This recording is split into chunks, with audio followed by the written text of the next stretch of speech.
Our topic for the next session is art and culture, with a very special theme on the role of culture in promoting the concept of world as one family.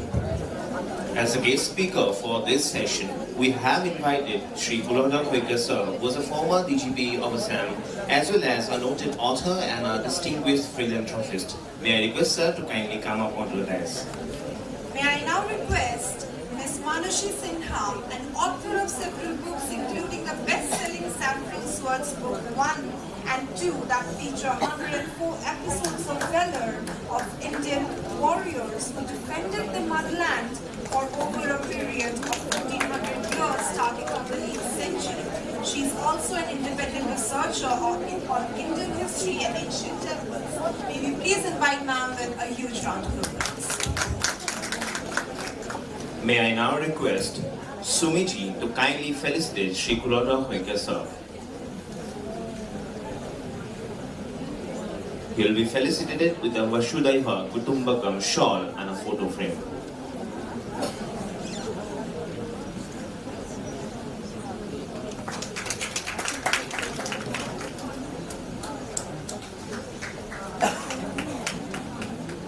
May I now request Meenakshi Mohanty to kindly felicitate Ms. Manushi Sinha ma'am with a shawl of Vasudhaiva Kutumbakam and a photo frame.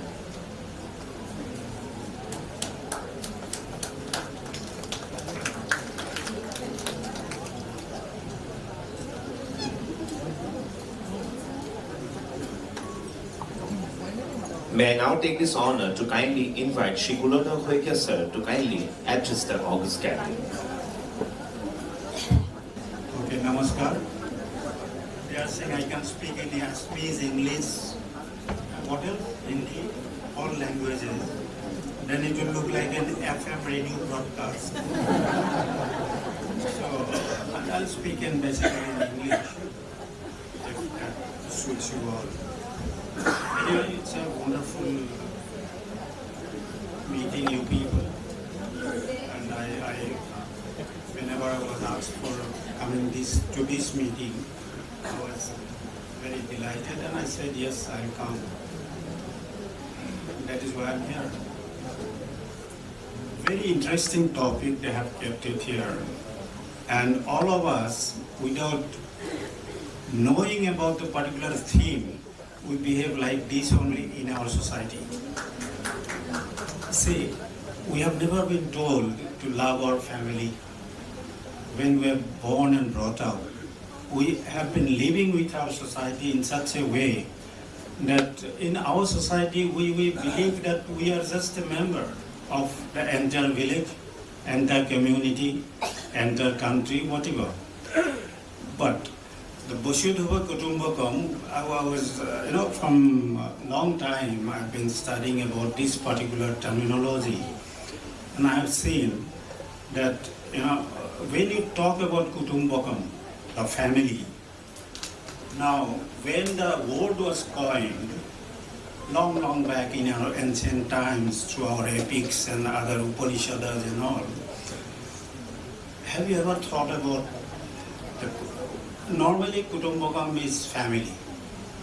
Now, did you ever think about one particular aspect? When the word was coined, that time the family structure, the family dynamics were different. This may not suit our family structure or dynamics today. But for long centuries, the word has been thriving on. It is because of the fact that it goes beyond the simple meaning of Kutumbakam. It goes beyond the family as such, because see, when Vasudhaiva Kutumbakam we talk about, basically what we mean is the interconnectedness, the unity, the interdependence of all the beings in the planet, all the beings, let it be from the nature, let it be from anywhere, let it be human beings, whoever. We really mean that Kutumbakam is the family. Family includes all sorts of interconnectedness and unity and interdependence. This is what has been talked about by this particular theme. Now, when we talk about Vasudhaiva Kutumbakam, have you ever thought about one particular thing? You know, in a nuclear family today, we keep thinking about individuals, you know. We are much bothered about our own family, 2-3 persons in the family. Do we go beyond that or not? See, this word, this terminology, Vasudhaiva Kutumbakam, has been so powerful in the world till now. You have seen the instances all over the world. We talk about Gandhi's policy of improving the marginalized groups, the accessibility of marginal people into the mainstream. All sorts of things have impacted even the American, the fight against racialism in the 1960s. You talk about Africa, South Africa and other places, you will see this particular theme has impacted so much all over that people start talking about fight against racialism. Why? Because the Vasudhaiva Kutumbakam doesn't really leave any scope for the division in the society. You see, it goes beyond your caste, community, religion, ethnicity, everything. Now, when we talk about the cultural impression, how does culture impress on such things? How do you define culture? The functions you see in Bihu celebrations, the functions you see in puja celebrations, are these the only cultural aspect of a nation? No. This is a very simple definition. I have been following it for a long time. A particular definition of Will Durant is, Will Durant is a big philosopher. He used to say that culture is nothing but the way we live. What we wear, what we eat, how we live basically is what is culture. So the whole human being, when it progresses, when the human race progresses, every aspect of that progress is actually talking about the cultural components of anybody. So my point is, let us take culture in a bigger concept, not in the terms of only songs and dances or films or a painting. Culture should be, what I feel is, it should actually tell you how we live. In a society, if we talk about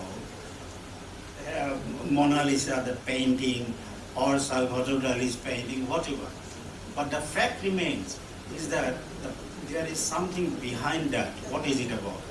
It is about the love for the humanity. See, cultural components, what I said was eating. Even how we eat, that forms a part of the culture. We understand that because of changes in the society, a lot of new recipes will come, new things will come in the society, but the fact remains that will determine also a cultural component. So my whole thrust will be that when you talk about culture, when you talk about Vasudhaiva Kutumbakam, or when you talk about how culture impacts the love and brotherhood amongst the people, then you really talk about some components which have taken humanity ahead. See, if you talk about this again particular line, because I have seen this tagline here all throughout in the main banner. So I'm coming back to it again and again. When people talked about this particular two terms, one terminology, Vasudhaiva Kutumbakam, a lot of people were trying to think about how do we relate this to social theories. There are a lot of theories, you might be knowing a lot of educated people here and very learned fellows. You can discuss this in terms of social identity theory, because everybody identifies in a society with a particular group, with a particular community. So that identity also comes into this picture, but that identity shall not be a bottleneck. that identity will not create a barrier in the whole movement of Vasudhaiva Kutumbakam, the whole feeling of Vasudhaiva Kutumbakam. Similarly, see, you can talk about this particular theme in terms of your social norm theory of sociology. What it means? It means that certain aspects of behavior have to agree to particular norms in the society. The society has talk about some accessible norms to live in a good society. So this particular norm will be in the forefront of any society of today.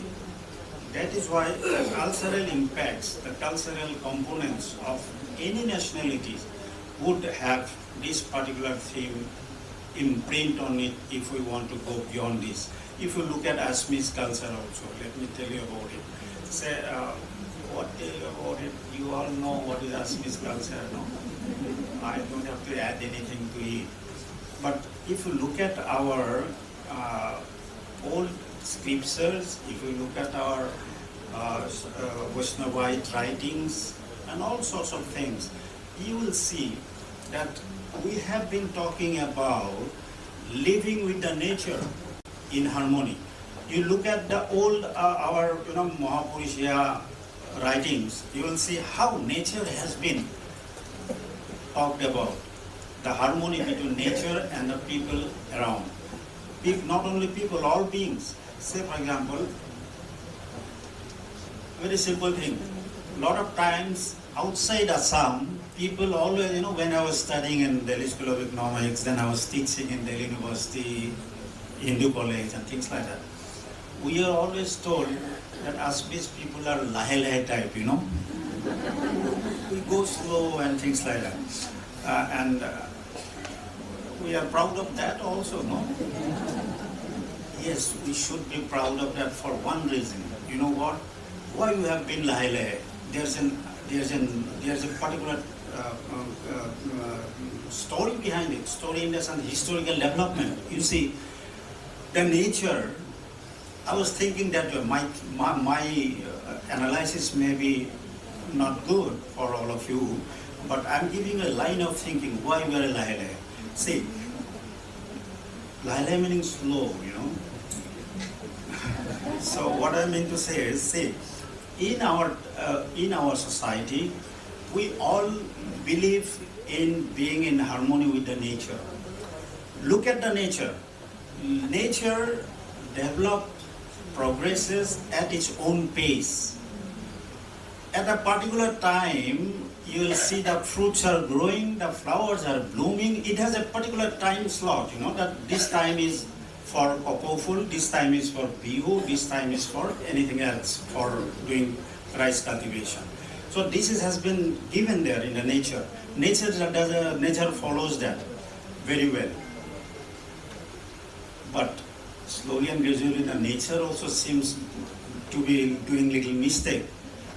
In London, there was a little study recently because the trees in the London park were showing that autumn has almost come, but it was not there actually. Why? Because the fact that it was such a drought area, drought time, that nature mistakenly thought that autumn has come, so I have to shed my leaves so that I can save my energy and fruits in the tree. So that was a big puzzle for the scientists recently. What I mean to say is, we people in Assam, of all communities, all groups, we have been living with nature because you see, wherever you go out of this house, you see trees, you see hills. People have taken away the hills, the upper fort now. It's a different matter. The hills are there are no trees now. That's a different matter. All right? Of late. But the fact is, we have been living with nature. The way nature grows, we are also keeping a tune with nature. That is why we move slow. But the modern technology and modern civilization doesn't allow that slow type of concept now because it has been imposed from above. All right? So this is the reason we go slow. But I'm not asking you people to go slow and miss the city bus there, right? So not that type of slow, but live slow with the nature so that the nature also has its own time, own season, and we follow that to make our life and living better. And that is imbibed in our culture, that how to live with the nature. Anyway, so I think 15 minutes over for me, and we'll, yeah, just 14 minutes, 1 minute left.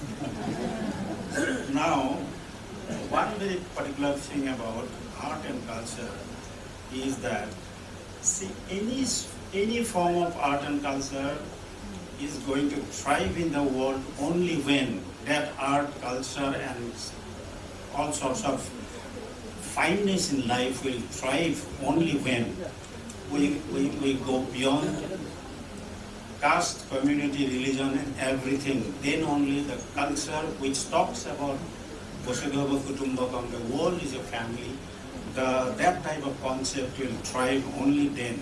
So my point is, my take will be, let us, intervene in such a way in the society that we start not hating others. Let us live like one good family, good neighborhood, and good place to live in this world. Otherwise, only taking oxygen will not make that, not let you feel you're living. All right. So let us live with the world. Let us live with the families. Let us live with the world culture. That is what my take today. And thank you very much for giving me this opportunity to speak a few words on that. Thank you so much. Well, culture is just not limited to dances and songs, but it goes beyond the way we live. Thank you so much, sir, for your lovely speech and for your valuable time. May I now request Manashi Sinha ma'am to kindly address the August gathering. Hari Om, Namaskaram, Vande Mataram. My pranam to Swamiji there and Kuladhar Sakhya ji, my co-panelist. I'd like to thank Chinmaya Mission Guwahati for inviting me to be a part of this session, this event, wherein we are celebrating the concept of Vasudhaiva Kutumbakam, meaning the world is one family. As the earlier panelists have already described that this particular phrase has been taken from the Maha Upanishad, also known as Samanya Upanishad, and this concept is inherent in our Sanatana culture from ancient times, and it is considered the most important aspect of the Bharatiya civilizational consciousness. During the COVID-19 pandemic, Bharat distributed lakhs of COVID-19 vaccines to the needy countries across the world, which is again a perfect example of Vasudhaiva Kutumbakam. And recently, a few days back, I was in Kerala, invited for a talk there. I visited the ashrama of Swami Jagadguru Satyananda Saraswati in Thiruvananthapuram. There, as I entered the ashram, the board read the logo in big letters. The world is one family, Vasudhaiva Kutumbakam. And it was such a pleasant surprise for me, it was such a coincidence, because 2 days back I received an invitation from Chinmaya Mission regarding this event.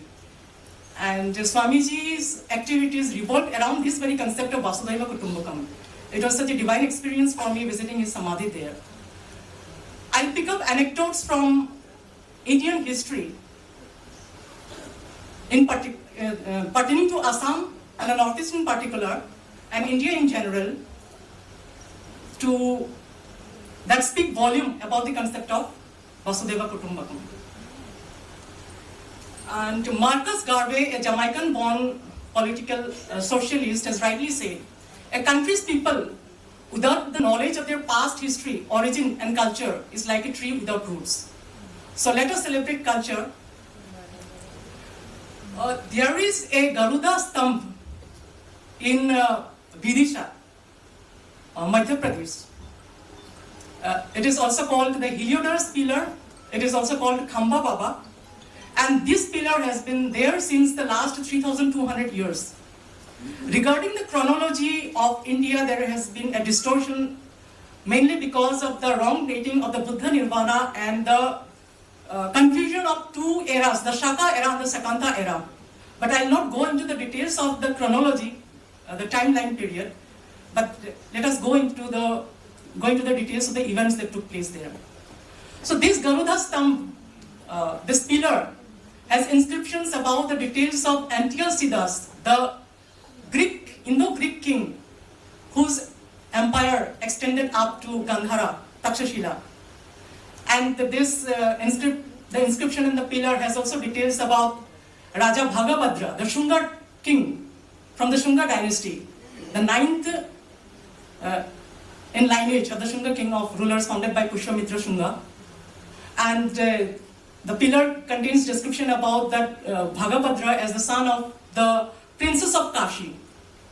And this pillar has also description about Heliodorus, the Greek ambassador to the court of the Shunga king. So Antiochus was very generous with his subjects, because Takshashila was part of Bharatvarsha during ancient times, and after it was taken over by the Greeks, they also followed this concept of Vasudhaiva Kutumbakam. They did not impose their cultural beliefs on the Indian population there. In fact, they converted to Buddhism later. And the minister to the court of Antiochus, that is Heliodorus, he was appointed as the ambassador, the Greek ambassador to the court of Shunga king Bhagabhadra. He was also known as Bhagavata. So he was so inspired by Indian philosophy that he became a devotee of Vishnu. And this is one of the first examples that a Greek ambassador became a Vaishnavite some 3,200 years ago. And the Brahmins there at the court of the Shunga king, they readily accepted him. He was initiated. And when Heliodorus asked the permission from the king to establish a Garuda Stambh in front of the existing Vishnu temple there in Vidisha, the king granted permission. And he built the Stambh there. So again, the Indians welcoming Heliodorus into our culture, and the Indo-Greek king Antiochus supporting the Indian belief systems in Takshashila. This exemplify the concept of Vasudhaiva Kutumbakam. So let me again draw example from another historical anecdote from the time of Bhaskara Barman, from the Barman dynasty. So Bhaskara Barman, according to the distorted chronology, he ruled Kamrupa during the 6th century, 7th century. But according to the correct timeline, he ruled Assam, Kamrupa some 2,200 years ago. So Bhaskara Barman was a Shaiva devotee, but he used to invite scholars from different branches of the Sanatana faith, including Vaishnavism, Shaktism, Buddhism, Jainism, to his court.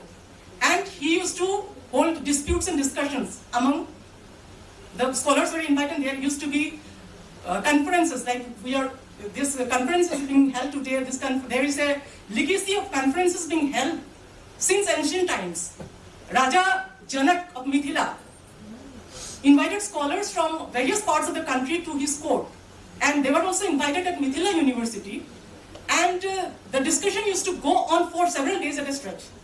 And during those times, and that which continued till that was during the Upanishadic age, post-Vedic age, and later during the Mahabharata period and till the medieval times, there have been records in history about debates and discussions taking place among scholars from across the country.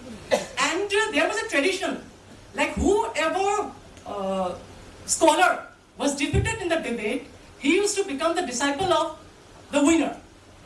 So that Guru Shishya Parampara also was there amongst the scholars.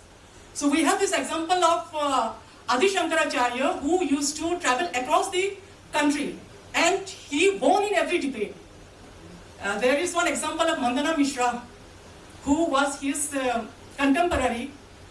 Like historical records tell us that he was from Mithila, but his parents belonged to Kashmir.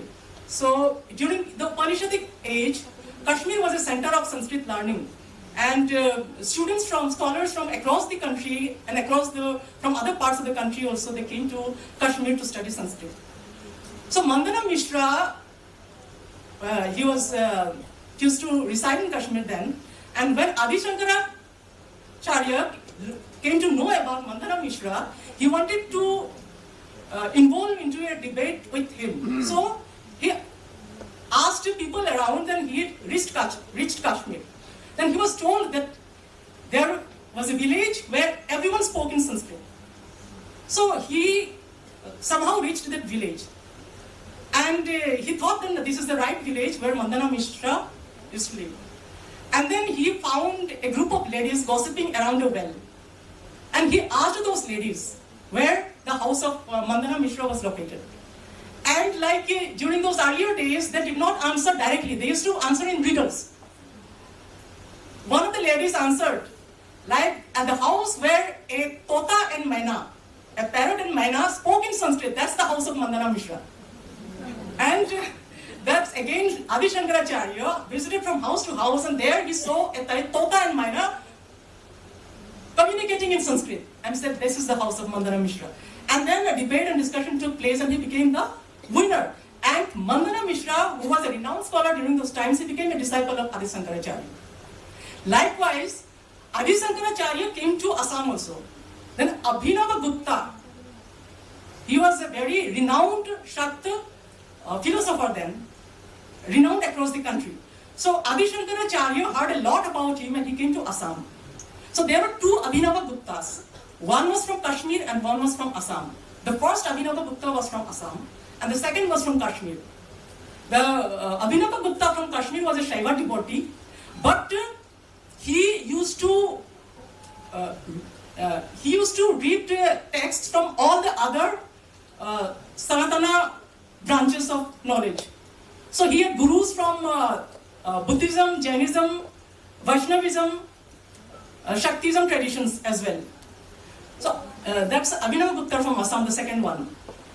So Adi Shankaracharya came to Assam, and then there was a debate between Abhinava Gupta and Adi Shankaracharya, which went on for several days. At last, Adi Shankaracharya turned out the winner, and Abhinava Gupta became his disciple.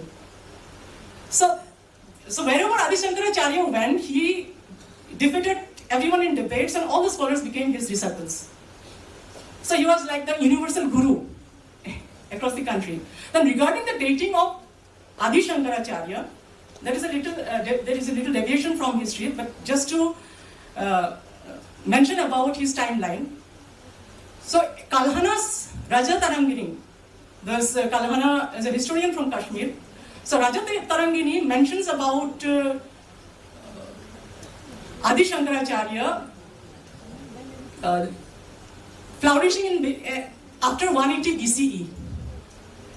And the teacher-disciple list at Sringari Mutt records the demise of Adi Shankaracharya at 12 BCE.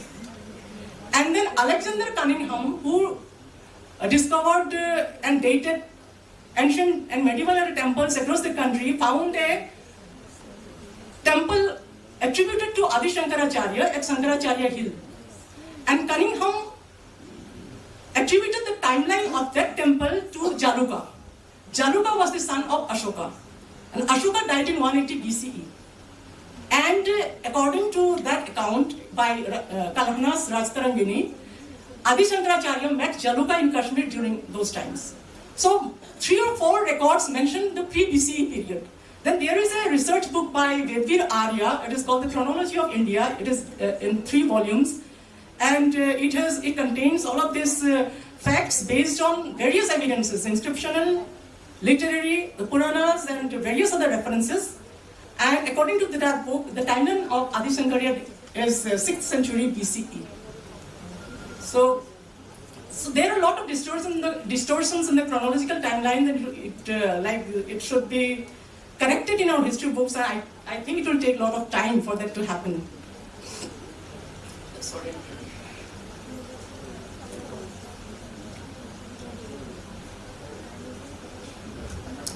Then Bhaskara Barman, there is an interesting incident related to Bhaskara Barman.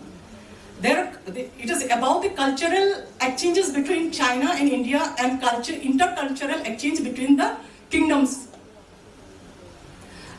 of Bharat. So during those times, Nalanda University was a flourishing center of education that attracted students from across the world. And Human Sang, when Bhaskara Barman was the ruler, Human Sang was there at Nalanda University for the second time.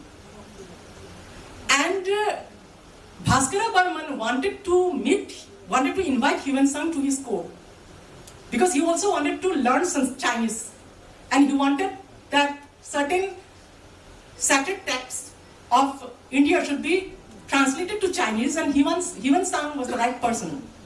So during those times, for a king to invite a foreign scholar, they need to take the permission of the authorities of the university. So Bhaskara Barman, he sent a messenger along with a letter to the authority of Nalanda University seeking permission to send Human Sang to his court. And during that time, Harsha Vardhana from the Pushyavati dynasty, he was the ruler of the central, eastern and northern parts of India, and he had invited Harsha Vardhana to his court. So there was a conflict of, he cannot be sent to Assam during that time. So he refused. The authority of the Nalanda University, he refused. He sent a messenger again for the second time. And again, for the second time, he was refused. And for the third time, Bhaskara Barman again sent a letter with a messenger, with a strict note that they must send Human Sang to his court. During that time, Human Sang was at Harsha Vardhana's court, and Harsha Vardhana was out on a military campaign. And without the knowledge of Harsha Vardhana, Human Sang came to Assam. And he stayed at the court of Bhaskara Barman for around a month. And during that time, there was a lot of cultural exchange between Human Sang and Bhaskara Barman. The Dubi copper plate inscription tells us that Bhaskara Barman was well versed in all the scriptures. And he loved debating. He loved in Shastra with scholars of his time. So at his court, he invited scholars from across the country and from foreign places, from Tibet, from China. And as Human Sang was very famous during that time, he found it opportunities to invite him to his court. So Harsha Vardhana, by the time he was back to his kingdom, when he learned that Human Sang has left for Kamrupa, Assam, he was very enraged. He sent a messenger asking Human Sang to come immediately to his court. And this Bhaskara Barman found it as an insult. So he sent a letter with a messenger to the court of Harsha Vardhana that he would not send Human Sang, rather he would send his head. And he replied with a message that, yes, give me your head. I am sending a messenger, you send your head. Then what did Bhaskara Barman do? He set out with a huge army to invade the kingdom of Harsha Vardhana. And Human Sang was with him in this military expedition. When he reached the borders of Harsha Vardhana was very reconciled. He was just at the feet of rage, he wrote that letter. And when Bhaskara Barman reached there, he just greeted him with open arms. And then there was reconciliation, and there was a new bonding of friendship between the two kingdoms. Like Bhaskara Barman, Harsha Vardhana also held religious conferences during his times. And he always used to invite Bhaskara Barman. Then historical records mention about two big religious conferences. One at Kanauj and one at Prayagraj, at the confluence of the Ganga and the Yamuna. So in Kanauj, there was participation from various kingdoms, and at Prayagraj there was participation from 18 countries. It is mentioned 18 countries there in historical records, but it must be 18 kingdoms from across the country. And there was a military procession before the commencement, at the commencement of the religious congregation. There was a military showcase by the Raja of Kamrupa. And all the rulers from the 18 countries, they saw the grandeur of Kamrupa in that military procession. And Bhaskara Barman was dressed as Brahma in the religious procession. And like in Buddhism also, Brahma is considered as a deva. And Sakra, Indra is known as Sakra in Buddhism. So Harshavardhana was dressed as Sakra, and Bhaskara Barman was dressed as Brahma in that religious procession. They were dressed as, they looked like the devas. Running out of, I'll cut it short. So the religious procession took place and the debates took place. The religious conference at Prayagraj took place for 75 long days. So let us talk about Bhaskara Barman and move forward with the Swayamvar. We have heard about the Swayamvar ceremony of Ram and Sita, Arjuna and Draupadi from the Ramayana era and the Mahabharata era. Then a Swayamvara, this tells us women were very empowered in ancient and medieval era times. They had the freedom to choose, they had the liberty to choose their grooms. So there is this Swayamvar ceremony taking place between the Prince of Kashmir, Megha Bahana. He was from the Gonanda dynasty, and Amrita Prabha from the Burman dynasty. Amrita Prabha. So the king of the Burman dynasty, he held a Swayamvar ceremony where princes from across the country participated. And at last the Prince of Kashmir won, and he took the Assamese princess, and she became the Queen of Kashmir. So that's the cultural unity between two kingdoms. And we all know about, most of us must have known about the Kanai Morasi rock inscription in Guwahati, in North Guwahati, on the banks of the Brahmaputra. That inscription describes about the defeat of Bhaktir Khilji in 1206 CE. So I will not go into the details of the battle because I'm going out of time. So Bhaktir Khilji, we have read a lot about Bhaktir Khilji in our books, but we never read about Raja Prithu. That's the irony. That Bhaktir Khilji destroyed Nalanda University, Odantapuri University, Vikramshila University, various forts and temples, and then he marched towards Kamrupa to move ahead to Tibet. And the Raja Prithu defeated him. That several Muslim soldiers were taken as prisoners of war. Later on, Raja Prithu released all the Muslim prisoners of war and allowed them to settle in his kingdom. And the Muslim settlement began with that. That's a perfect example of Vasudhaiva Kutumbakam. And the legacy of staying in harmony continues to this day. Then Guru Nanak, Tegh Bahadur, Guru Tegh Bahadur, the Sikh Gurus, they all came to Assam for cultural exchanges.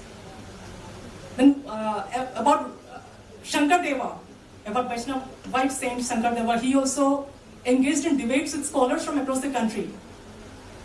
At the court of the coast king Naranarayana, he used to hold discussions with scholars from Banaras and other parts of the country.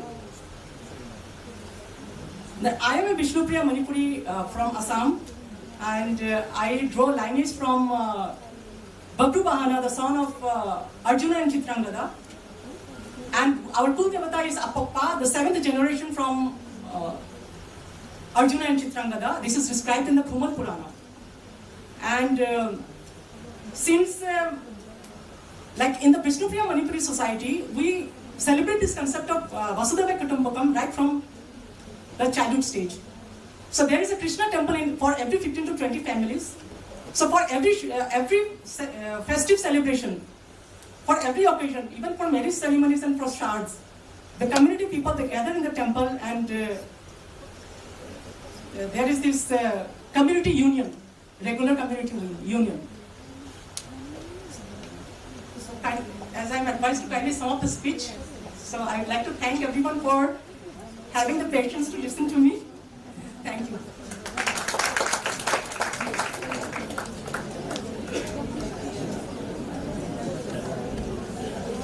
We wholeheartedly thank our guest speakers for giving us the valuable time. With this, ladies and gentlemen, we come to the end of this session.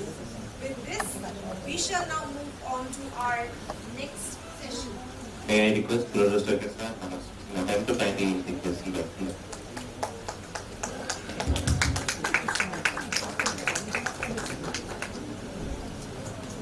Without much delay, we shall now start with our second session.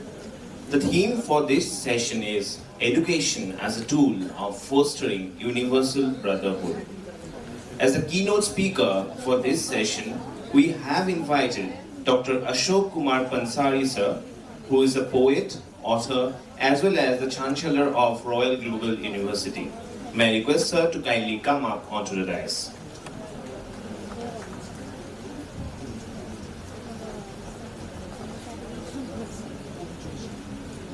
Ladies and gentlemen, as the guest speakers for this session, we have invited Shri Hari Borikar ji, who is the North Zone Organization Minister of the All India Advocates Council, Delhi. May I please request sir to kindly come up onto the dais.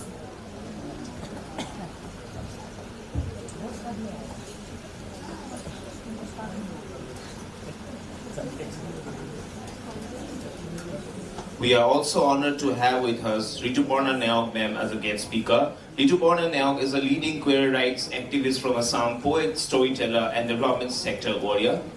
Rituparna is the founder and director at Account Foundation Towards Equality, as well as the co-founder of This Tree, a queer collective that works on visibility of the LGBTQA+ community.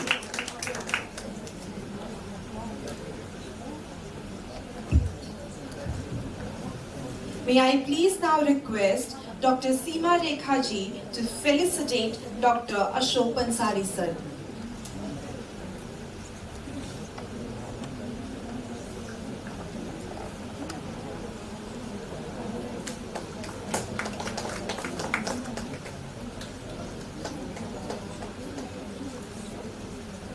May I request Rajat Swami ji to kindly felicitate Sri Hari Borikar sir.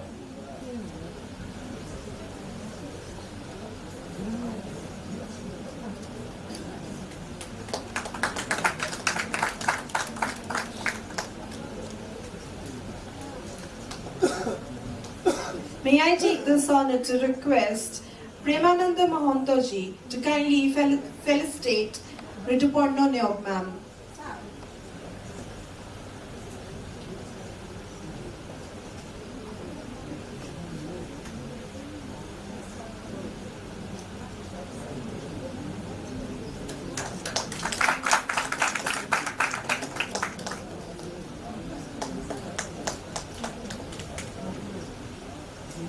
May I now take this honor to invite onto the stage the keynote speaker for this session, Dr. Ashok Pansari sir, to kindly address the august gathering. Ladies and gentlemen, considering the very auspicious topic, I would like to begin my address with a Mangal Kamana mantra. Sarvesham Swastir Bhavatu, Sarvesham Shantir Bhavatu, Sarvesham Purnam Bhavatu, Sarvesham Mangalam Bhavatu, Om Sarve Bhavantu Sukhinar, Sarve Shantu Niramaya, Sarve Bhadrani Pashyantu, Ma Kasit Dukh Bhag Bhavet. In our epics, Annadan is considered as a very big kind of charity. There is a sloka, Na Annodak Samam Danam, Na Tithir Dvadashi Shama, Na Gayatriya Paro Mantro, Na Matu Param Devatam. That means there is no bigger dan than Anna and water. And the biggest Tithi is Dvadashi Tithi, and the biggest mantra is Gayatri mantra, and there is no goddess or god bigger than Mother Ma. Chanakya wrote another sloka which says that Annadanam Param Danam Vidyadanam Atah Param अन्नेन क्षणिका तृप्ति यावत् जीवन च विद्या. We all understand, while food gives relief for a while, Vidya Dan gives, livelihood for life. And so Vidya Dan is considered to be the biggest Dan. It was only day before yesterday the Honorable Governor of Assam was in our campus, Royal Global University, to address our student. And in some context he was referring to Birlaji. He said, while Birlaji will be remembered for life in the country and especially in the state of Rajasthan for many things, especially for industries and entrepreneurship and everything, but more than anything else, he will be remembered for the kind of things he did in education sector. We all know the kind of educational institutions he set up in Pilani, where thousands of students have passed out and they are contributing in the nation building. I am glad that I am in the education sector in this part of the country for the last 2 decades, and we have set up RGU and RGS. The whole idea was, in setting up of this institution, was to stop the exodus of the students from these regions. In our campus, while we impart quality education, where we produce competent professional technocrats, but we give more emphasis and focus on value system. We give our own sanskar, our Sanskriti, our Sansarik Gyan, and we emphasize on Sanskrit Bhasha, our regional languages, our Hindi Bhasha. Thanks to NEP 2020, which speaks of all these value systems, even AICT has mandated human values as a part of curriculum in colleges and universities. I am happy that I am able to contribute a little bit towards universal brotherhood through these educational institutions.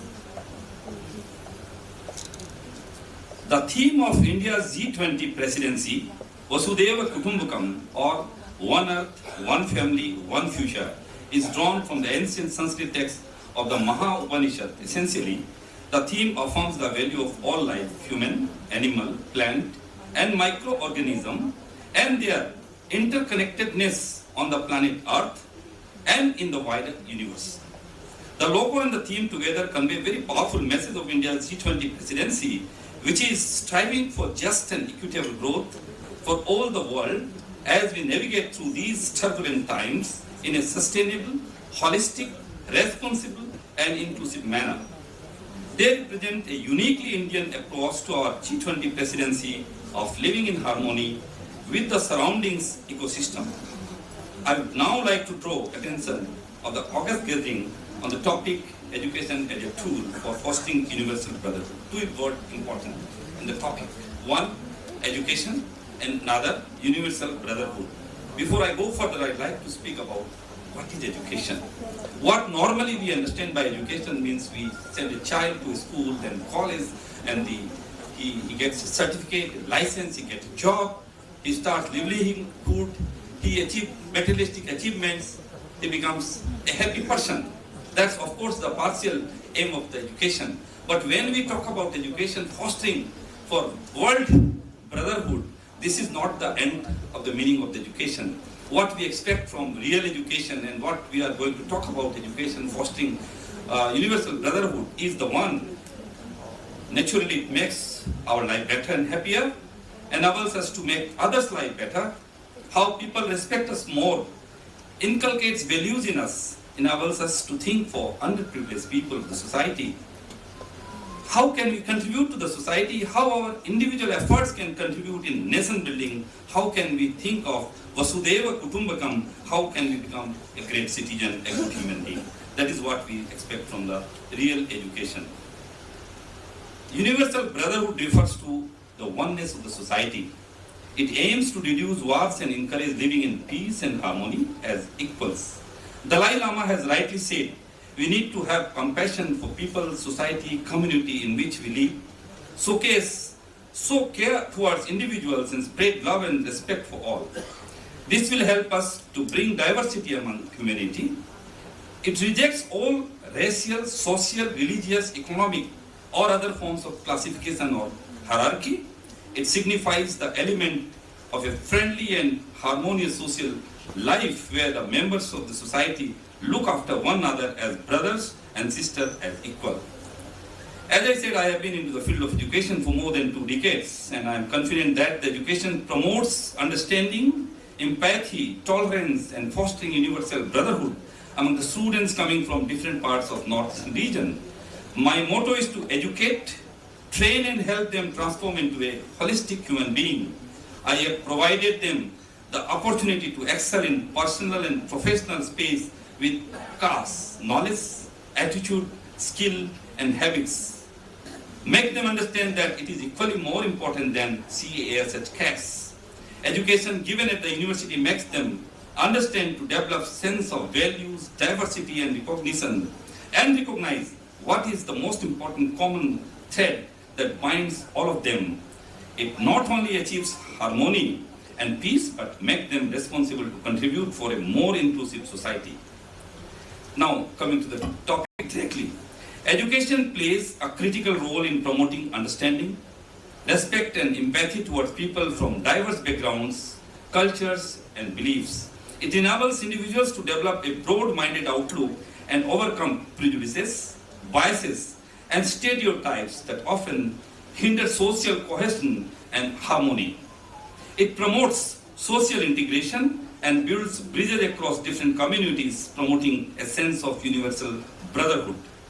We all know that one of the biggest reasons of fights between different classes people is the different faith of the people in different religion, I mean to say. And we also notice that this is highest amongst the illiterate people, because the so-called vested interest leader make them victim, make them prey, and they fight amongst themselves. That is the biggest hindrance in universal brotherhood.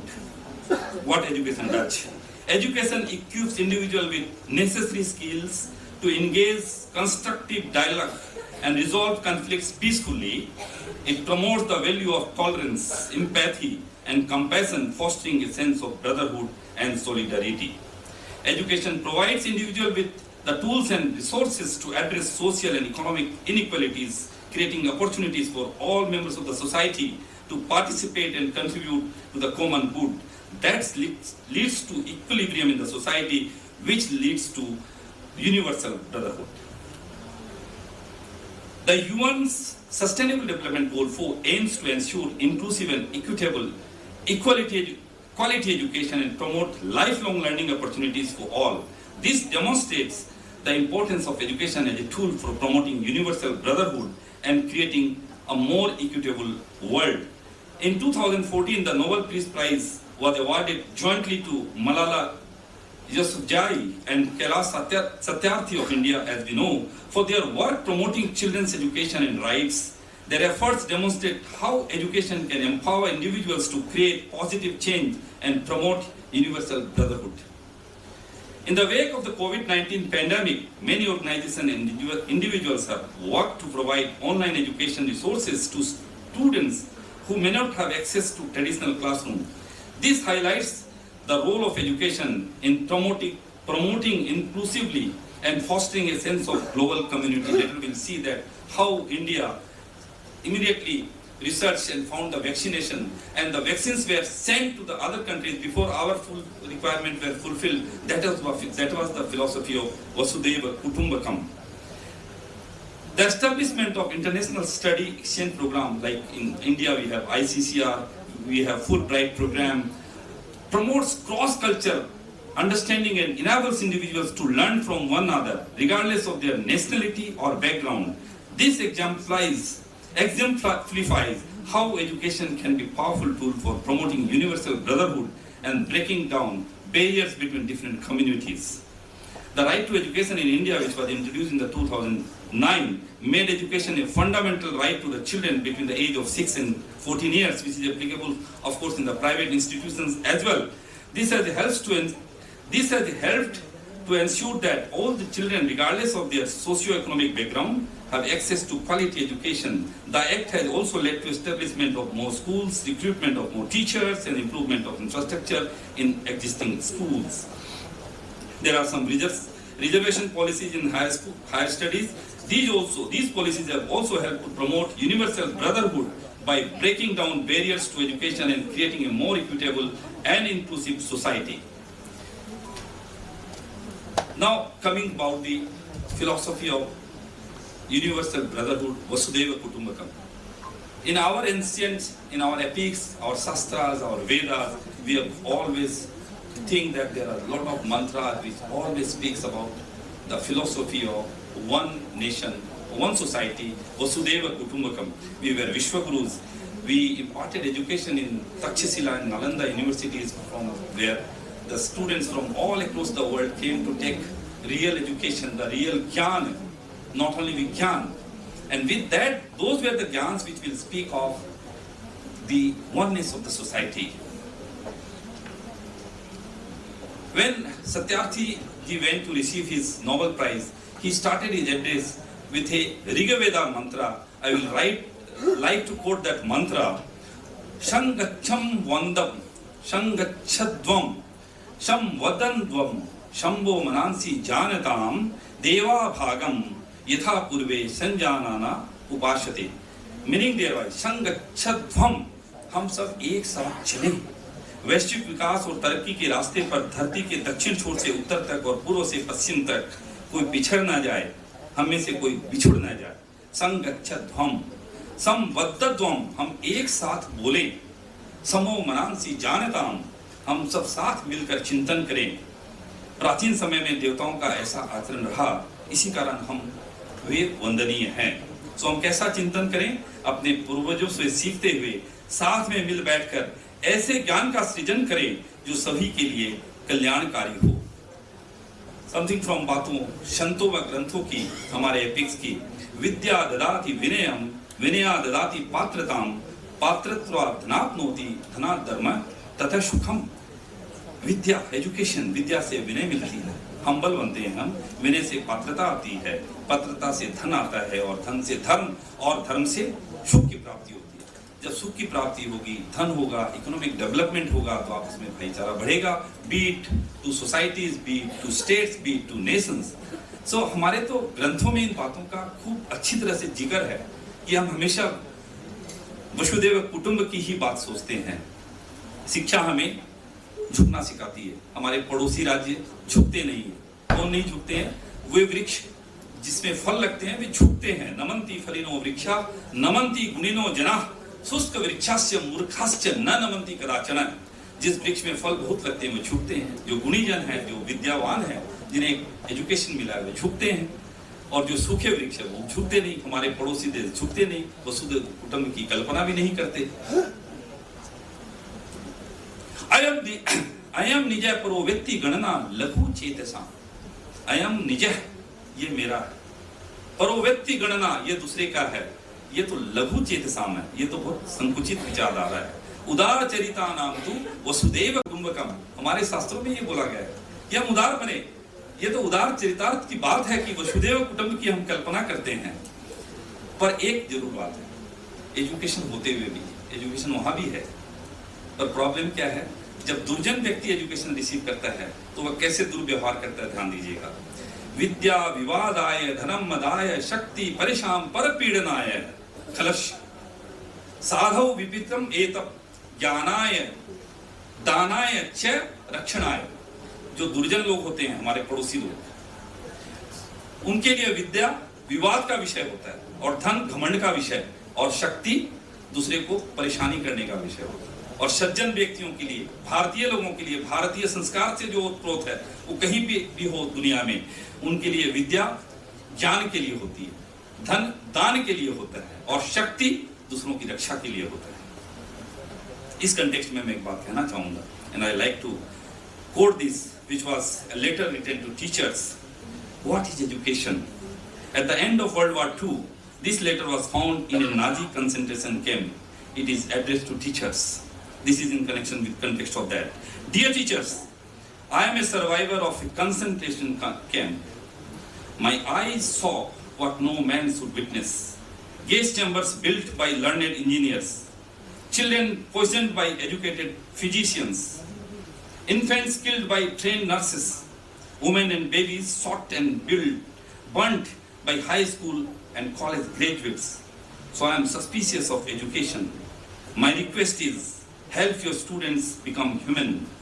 Your efforts must never produce learned monsters, skilled psychopaths, educated illiterates. Reading, writing and arithmetic are important only if they serve towards making our children more human. I now like to conclude with this para. We live in an age of rapid globalization. We are connected through high-speed internet. We exchange goods and services in a single global market. Each day, thousands of flights connect us to every corner of the globe.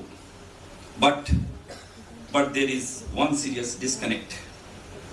It is the lack of compassion. What we need is a transformative compassion that leads to equality, freedom, and justice. Let us inculcate and transform this individual's compassion into a global movement. Let us globalize compassion. Thank you.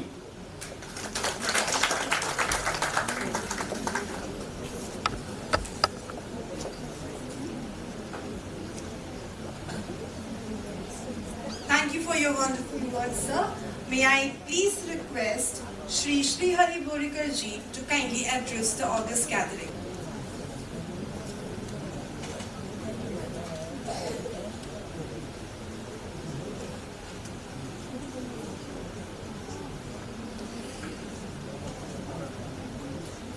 आज के इस C20 Guwahati conference के आयोजन के इस सत्र के मंच पर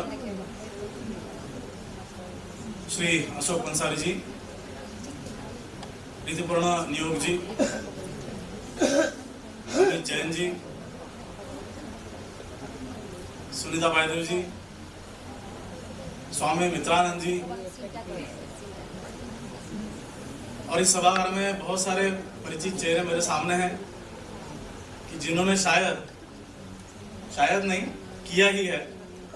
मैं जब 2009 से 18 तक इसी नॉर्थ ईस्ट में महाराष्ट्र से ABVP का काम करने के लिए मैं आया था फुल टाइमर, और कई चेहरे ऐसे जिन्होंने मेरी बहुत मदद उस समय की थी एक छात्र संगठन को निश्चित सही दिशा देने के लिए। मैं आज मंच से विशेष अशोक पंसारी जी का अभिनंदन करता धन्यवाद देता हूं कि जिन्होंने आरोहण नाम का हमने एक नया इवेंट शुरू किया था जो पॉलिटेक्निक इंजीनियरिंग के स्टूडेंट्स के लिए हमने शुरू किया था, और उसके लिए पूरा कैंपस उन्होंने हमको फ्री ऑफ कास्ट दिया था कि आप इसमें करिए। एक नई शुरुआत हमने की थी, अभी लगातार 4 साल से वो इवेंट कंटिन्यू चल रहा है, नए नए इन्वेंशंस उसमें हो रहे हैं, विशेष रूप से धन्यवाद। और ऋतुपर्णा नियोग जी के साथ मुझे मंच शेयर करने का सौभाग्य प्राप्त हुआ। मैं ये बहुत गहराई से इस बात को बोल रहा हूं। आज जिस विषय को लेकर हम यहाँ पर उपस्थित है, मुझे लगता है कि हम सब लोग ही बहुत ही सौभाग्यशाली हैं कि हमने ऐसे देश में जन्म लिया है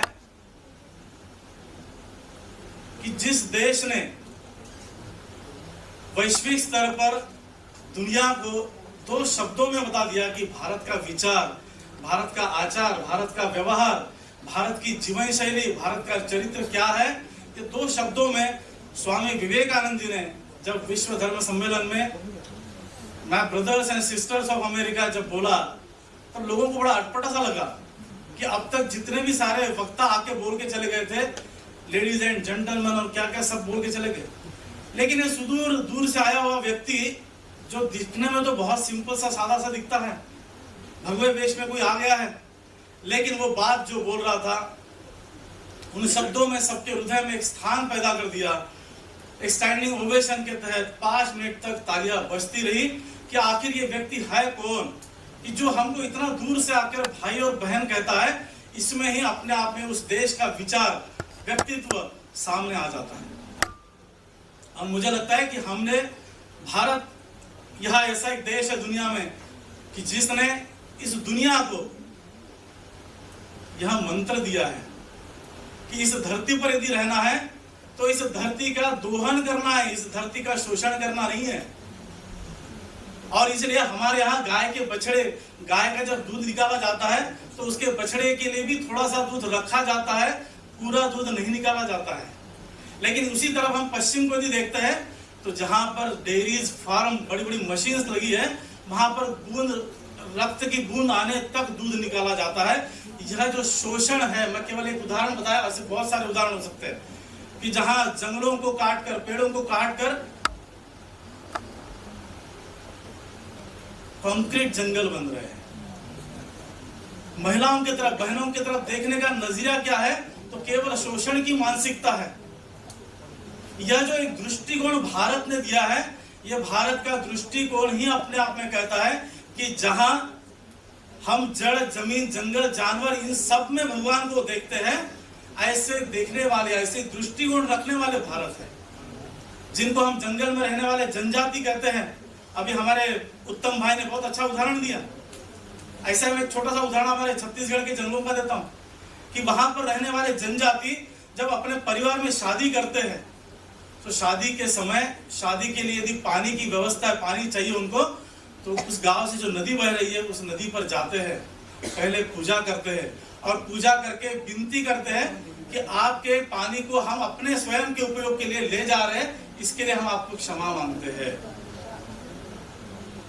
जो पानी बह रहा है उसको हम क्या मानते हैं, लेकिन जहां जिसने किताबें नहीं पढ़ी है उसने ये संस्कार पढ़ा है कि ये पानी यदि मेरे लिए आया है तो भगवान ने मेरे लिए भेजा है, मैं उसको धारण करता हूं, तब जाके मेरा जीवन चला पा रहा हूं। ये कर्तव्य, मेरी ड्यूटी शायद उसको संभालने की है। ये जनजाति क्षेत्र में रहने वाले भी, अनपढ़ व्यक्ति भी उसको संभालते हैं।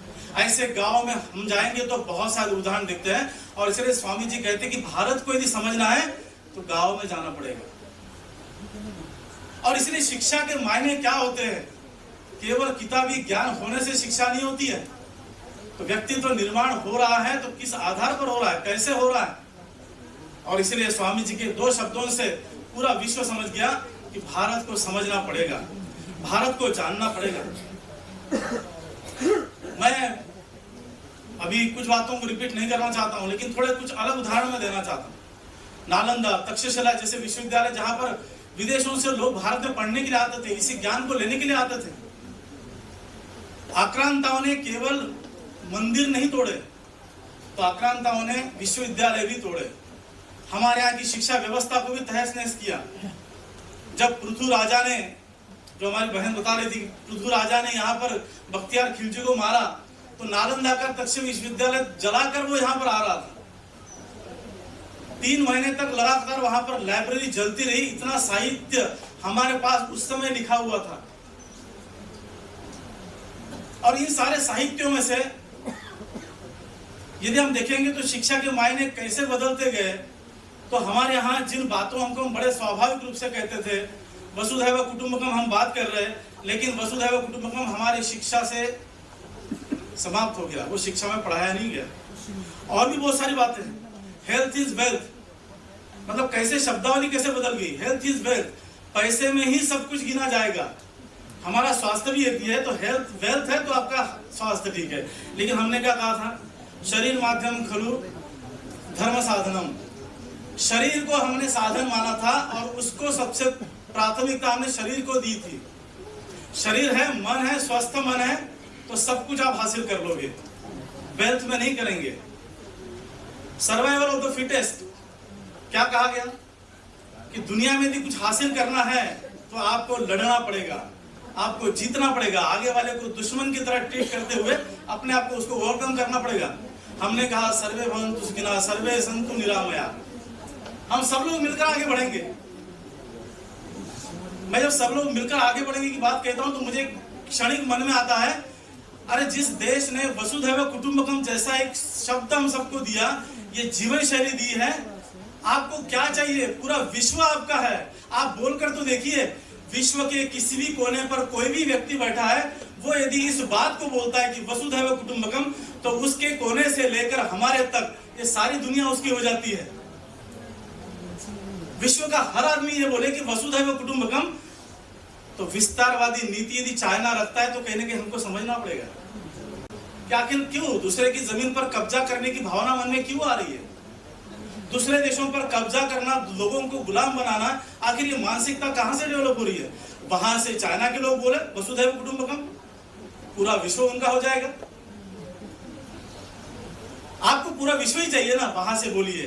दुनिया को अपना मानिए, अपनी आइडेंटिटी के लिए केवल अपना कुछ बनाना, जिसकी सीमित भूमि में अपने आप को स्थापित कर लेना, इतना संकुचित भावनाओं को छोड़ना, यही वसुधैव कुटुंबकम की मूल उद्देश्य है।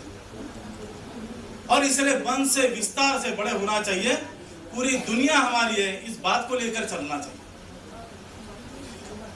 मैं कभी कभी बहुत सोचता हूं कि कैसी छोटी सी बातों से वैश्विक स्तर पर भी हम सोच सकते हैं। तो विश्व हमारा होना चाहिए, ये बहुत अच्छा है, लेकिन उसकी शुरुआत होती है अपनी एक छोटी सी बात से। मैं एयरपोर्ट पे था दिल्ली पे, वहां पर एक बहन थोड़ी लद्दाख जैसी, मतलब नॉर्थ ईस्ट या जम्मू कश्मीर जैसी दिखी।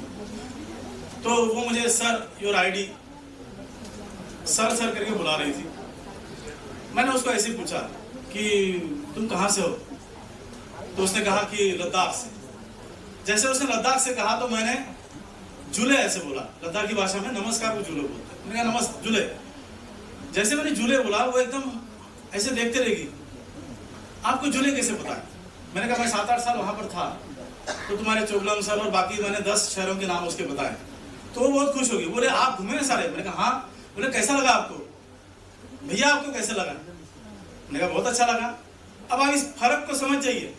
जो अब तक मुझे सर योर आईडी वगैरह बोल रही थी, जैसे मैंने उसकी भाषा में उससे बात की, उसके एरिया के बारे में बताया, वो तुरंत मुझे भैया बोलती है। इसका मतलब हजारों किलोमीटरों की दूरियां यदि कोई समाप्त करती है, तो वो आपका आचार विचार व्यवहार भाषा एक माध्यम है। शिक्षा के माध्यम से हम यदि सभी की भाषाओं को सभी को सिखाने का प्रयास करेंगे, तो राष्ट्रीय शिक्षा नीति के तहत ये अभी आया है, क्या आप दूसरे प्रांतों की भाषा सीखनी चाहिए? एक भाषा हमको हजारों किलोमीटर की दूरियों को समाप्त कर सकता है। मैं 4 दिन के लिए रशिया गया था, इंटरनेशनल यूथ समिट में। वहां पर गया तो 3 दिन के लिए ही था, 4 दिन, लेकिन जाने से पहले मैंने 20 दिन लगा दिए रशियन भाषा सीखने के लिए।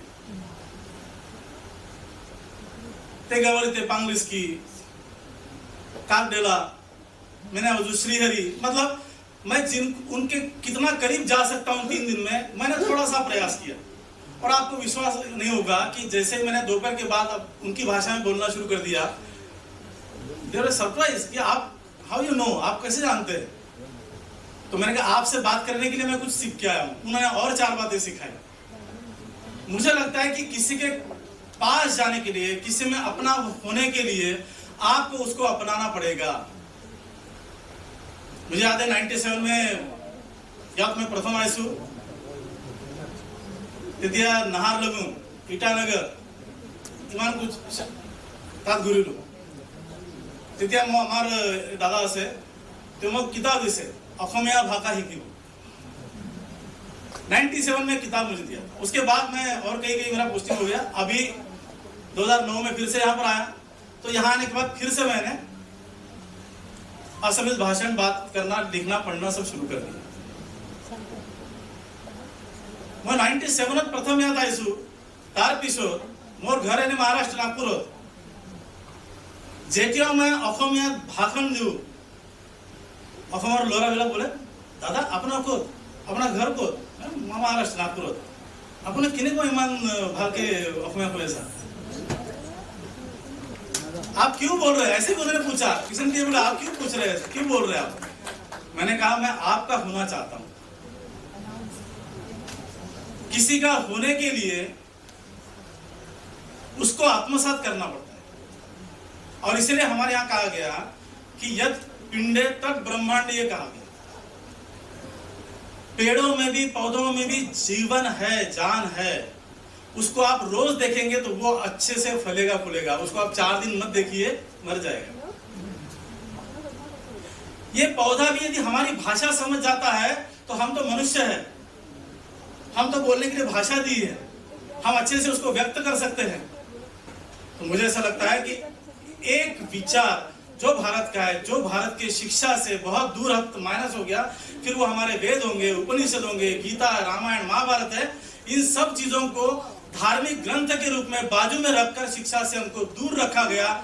सबसे बड़ा नुकसान, यदि भारत का ही मैं केवल नहीं करूंगा, समस्त विश्व का यदि नुकसान कुछ हुआ है तो इस शिक्षा से भारत के युवाओं को दूर रखना, ये सबसे बहुत बड़ा नुकसान वैश्विक स्तर पर हुआ।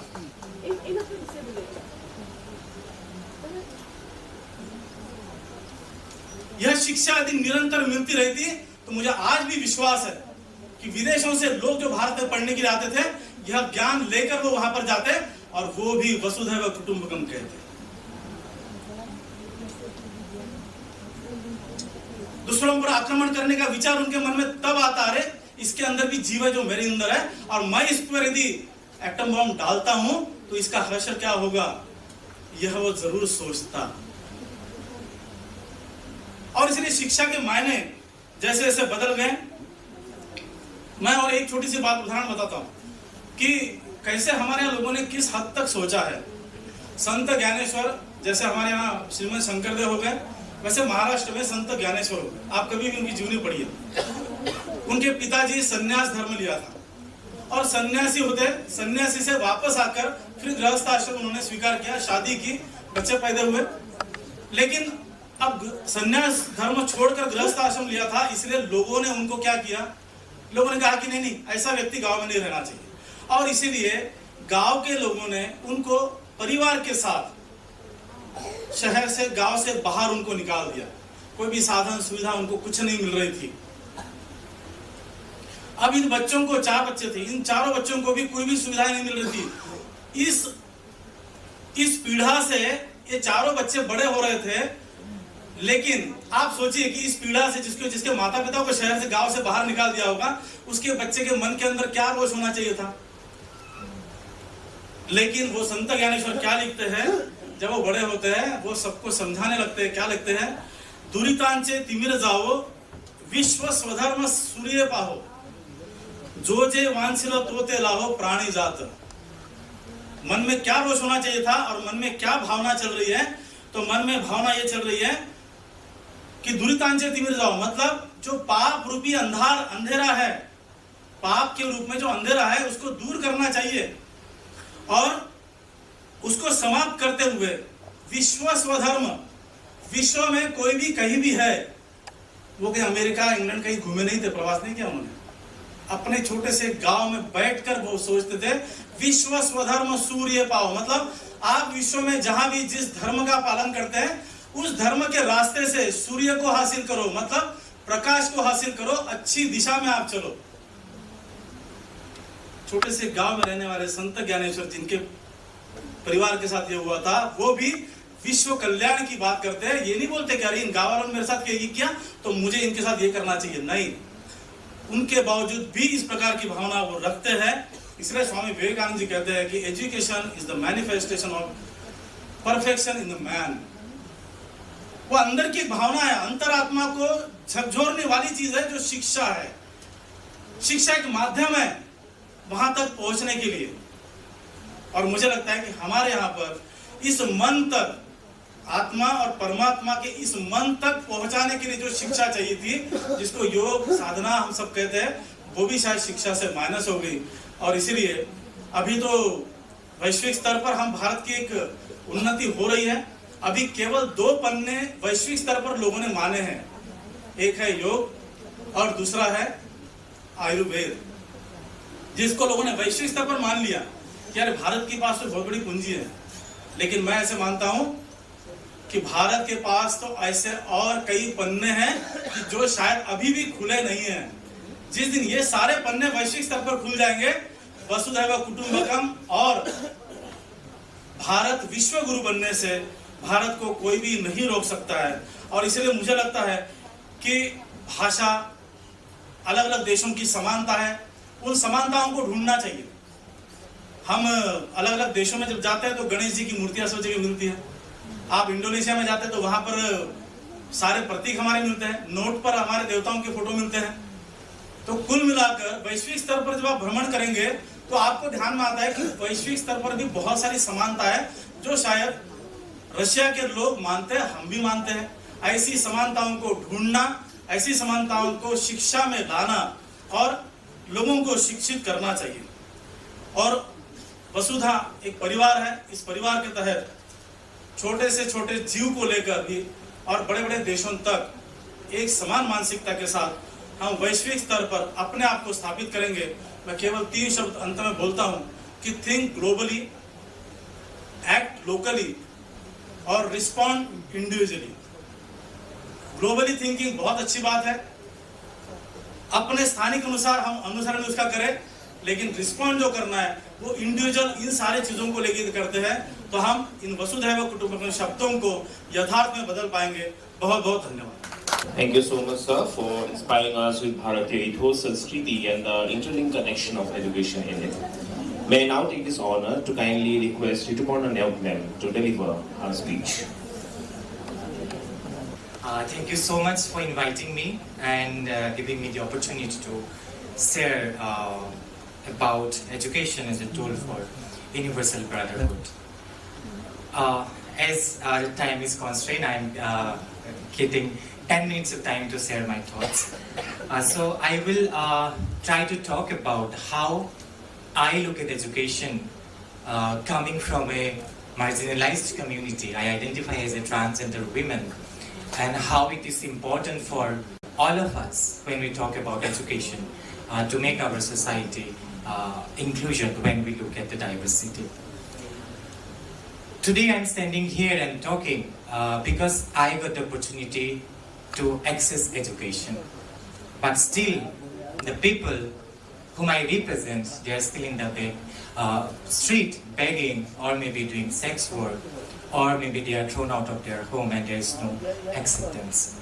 It's not just about the community which I represent, but still we see when we are talking about one earth, one family, that still a lot of people, depending on different ways, still excluded from the mainstream society or the system of us. It might be on gender identity, it might be on sexual orientation, it might be on religious identity, it might be on your caste identity, it might be the ethnic background you come from, or might be geographical marginalization also. Then how we try to include everyone, that together we can really talk about one earth, one family. Here I was listening to everyone, and I really do not have that much of knowledge about ancient India, though I have some orientation around it. I really don't understand Sanskrit, but thank you for translating those sloka also. But I will really try to talk about one thing which I firmly believe, and because of that I have dignity today, and I'm standing here. That is my constitution. I'm here today, or all of you are standing here or sitting here together equally with dignity. It's because of the constitution of us, which provides equal rights for all of us. And it starts with we the people of India. It talks about the word we, all of us. It doesn't exclude anyone. It doesn't exclude anyone. Also, it doesn't define someone with some sort of background or some sort of identity, that those people only will be included in our system or in our society. It's not like that. So then, is our education based on constitutional values or not? This is also we have to really look into. I work with children, and when I talk about empathy, kindness, gratitude, and I always try to look back what our preamble talks about. Our preamble talks about fraternity, which is about the universal brotherhood which we have been always talking about. So when we are talking about education and it's being a tool for universal brotherhood, we have to go back to our constitution, what kind of constitutional values our constitution is teaching us. If we embrace it, if in our education system we can incorporate all those values and system, definitely we can march towards universal brotherhood. It talks about empathy, it talks about kindness, it talks about secularism, everything, and the kind of situation which we see worldwide, that we are excluding someone, we are fighting among each other, among even in our own country also, within our own society. Every day we see about killing, every day we see about discrimination, leaving someone behind. It might be on religious identity, it might be on caste identity, or your class, anything and everything. We don't really need to talk and go beyond our border or maybe to other country to bring example. Just look at our neighborhood, how we are excluding people. Sustainable Development Goal talk about leaving no one behind. If you will go to every SDG, then there it talks about everything and how we have to include everyone, leaving no one behind. If as a country we are contributing to the one earth and one family, we have to look at this also, that we really cannot leave anyone behind us. We have to bring everyone together with us so that really we can march towards one earth and one family. Now talking about this, how we can promote inclusion among the diversity we have. We are a diverse country. Our art is diverse. We have different people on disability, on different ethnic identity, religious identity, and everything. But how our education system can be inclusive and it can promote the universal values among children or among everyone, that we can really be inclusive in true manner. Is our system is inclusive? Is our policy when we are making talks about everyone? And when we are implementing, then is it inclusive in a manner or not? We are still fighting, and I'm saying again and again, and so many people are still on the road and they are not getting education.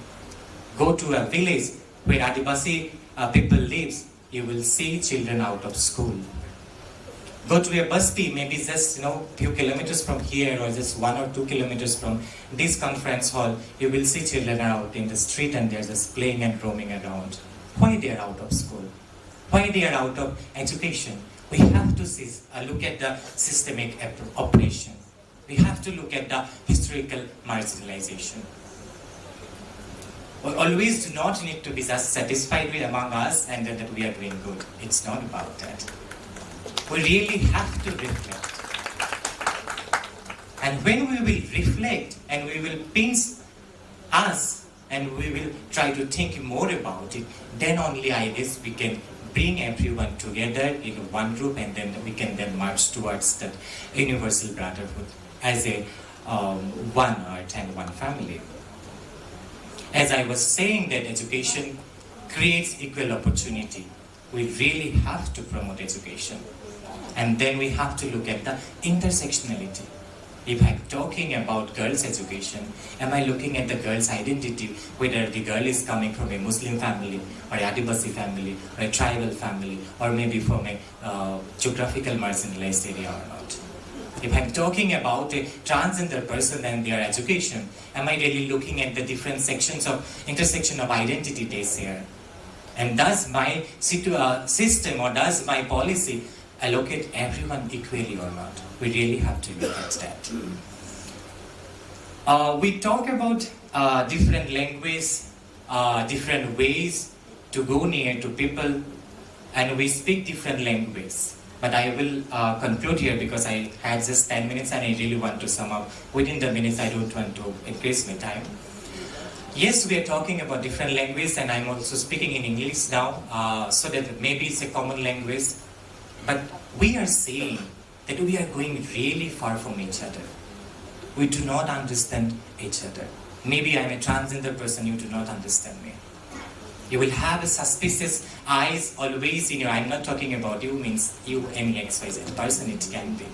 And I will be excluded from your that system. Why we don't understand each other? Because we do not talk to each other. We have stopped talking to each other. We just suspect people depending on anything and everything. And we don't talk. If we don't talk, we really cannot go near to people. And if we will not go near to people, then we will not really understand each other. If we will not understand each other, then we really cannot build a family together. And what is family is all about? It's all about love. And our culture, our country, our history always teach us about the love. That how we hold each other together. Our culture is all about non-violence, ahimsa. Then why we are forgetting all those things?